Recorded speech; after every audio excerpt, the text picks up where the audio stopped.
5 Halloween pranks that ended in unexpected deaths. Most of us are familiar with Halloween and its timeless traditions, carving jack-o'-lanterns, wearing costumes, and of course, trick-or-treating.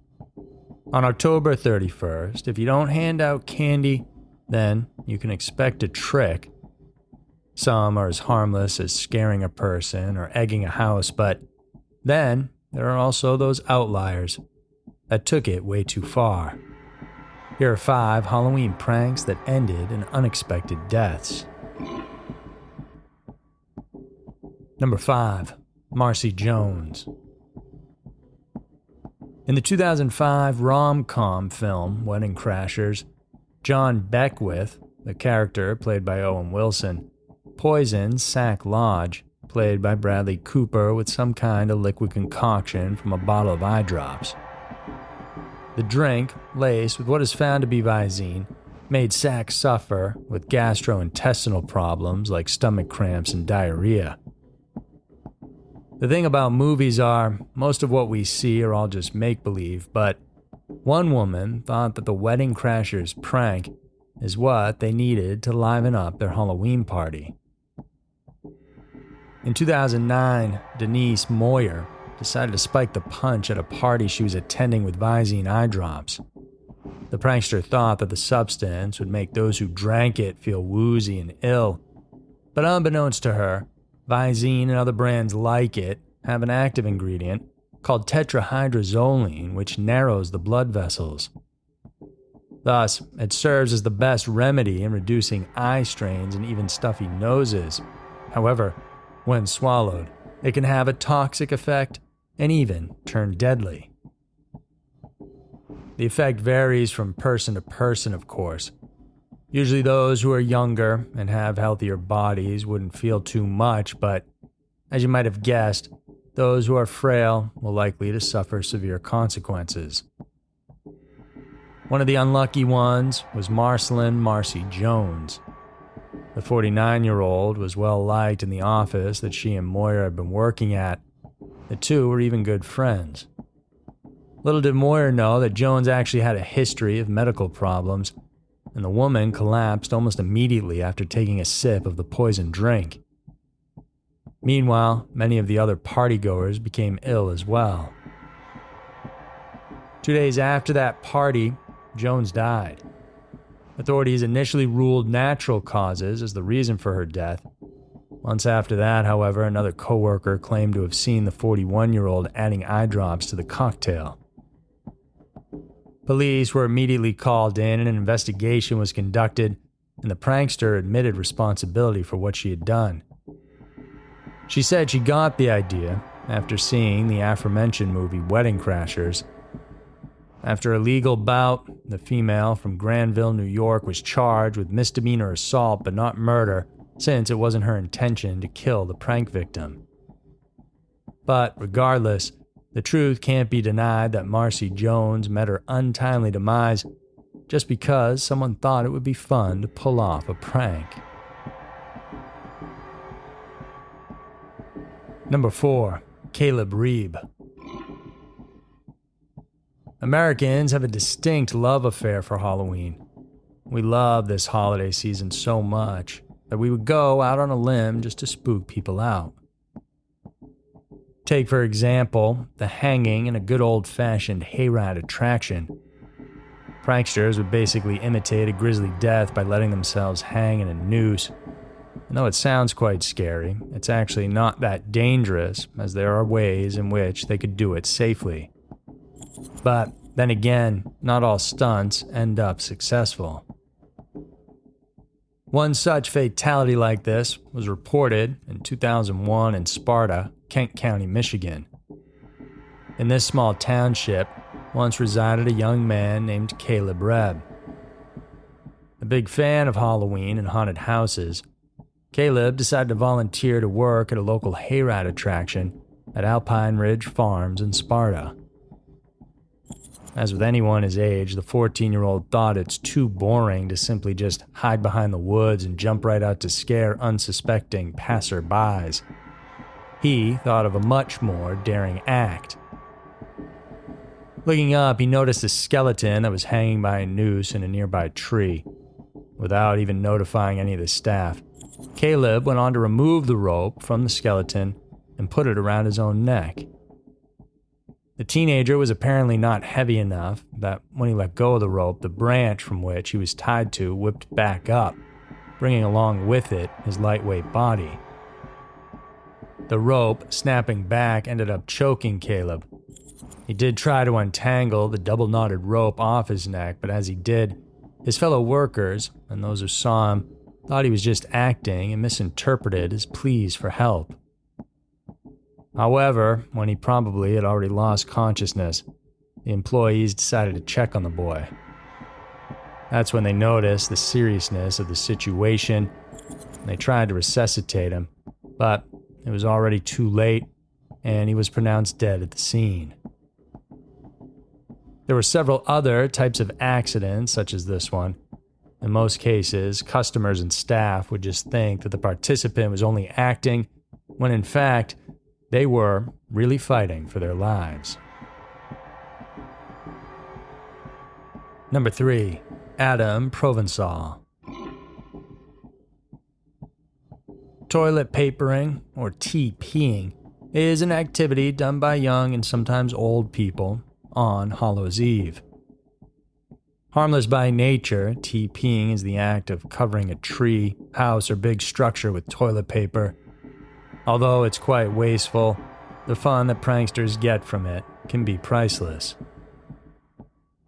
On midnight in 1992, in the little town of Grand Haven, Michigan, the kids have been going around randomly TPing homes. Around the same time, a young man named Adam Provençal was also prowling the streets with his friend. They were celebrating their team's victory from the recently held regional championship soccer game. Along the way, Adam and his buddy saw their other friends in the act of trimming a house with toilet paper, and they stopped to talk about the details of their win. At that point, Todd Versenga, the man who was getting pranked, got out of his house to reprimand the teens. He threatened to call the police and then took down Adam's license plate number. In an attempt to clear up the misunderstanding, the young soccer team captain walked up to the man's door and knocked. He was hoping to explain that he was not the one who TP'd his house. Without checking on who was knocking, the disgruntled homeowner fired his shotgun through the closed door, hitting the 17-year-old straight in the face. He died the next morning from that gunshot wound. Versenga was arrested and put on trial for the murder of the young student, and in his defense, the 25-year-old said that he didn't intend to shoot the victim but only wanted to scare the pranksters. Much to the shock of the Adams family, friends, and neighbors, the shooter was freed on a $10,000 bond and only got to serve 2 years for the charge of using a firearm during a felony. At this point, it's hard to tell who really was the prankster. Was it the kids who TP'd the house, or was it Versenga himself? Either way, it was Adam's life that perished in the midst of the scuffle. Number 2. Jordan Moreland.